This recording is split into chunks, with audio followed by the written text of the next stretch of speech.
Lisbon has a certain number of eating establishments in which, on top of a respectable-looking tavern, there's a regular dining room. There was a time in my life when a limited budget and the desire for quiet made me a regular patron of one of these first-floor restaurants. And it happened that whenever I ate dinner there around 7 o'clock, I nearly always saw a certain man who didn't interest me at first, but then began to. In his pale, uninteresting face there was a look of suffering that didn't add any interest, and it was difficult to say just what kind of suffering this look suggested.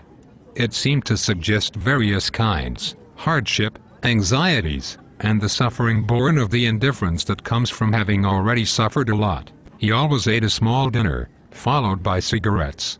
I began to look at him more closely. I noticed that a certain air of intelligence animated his features in a certain uncertain way. I happened to learn from a waiter in the restaurant that the man worked in an office nearby. I don't know why, but from that day on we always greeted each other. And then one day, perhaps drawn together by the stupid coincidence that we both arrived for dinner at 9:30, we struck up a conversation. At a certain point he asked me if I wrote. I said that I did.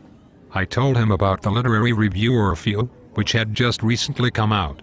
He praised it high, and I was taken aback. I told him I was surprised, for the art of those who write in Orpheus speaks only to a few. He said that perhaps he was one of the few.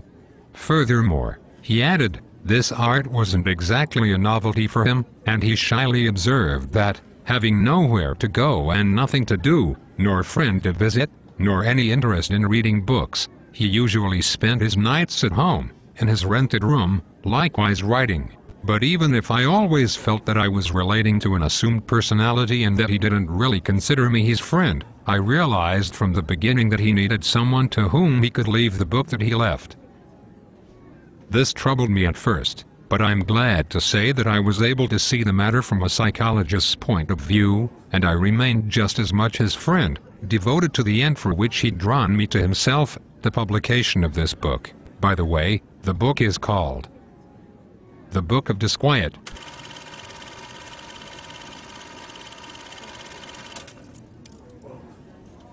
And here I am, in Disquiet, a work in progress.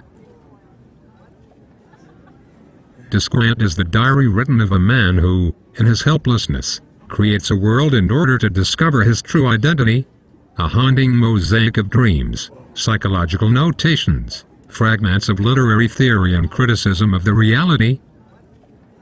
Disquiet is an evening when the audience is invited to share the room with Bernardo Soares during the preparation of his own artwork. This is a personal attempt to produce theatrical experience outside the black box and the dramatic conventions. I am a post-dramatic actor, Hector the autonomous actor.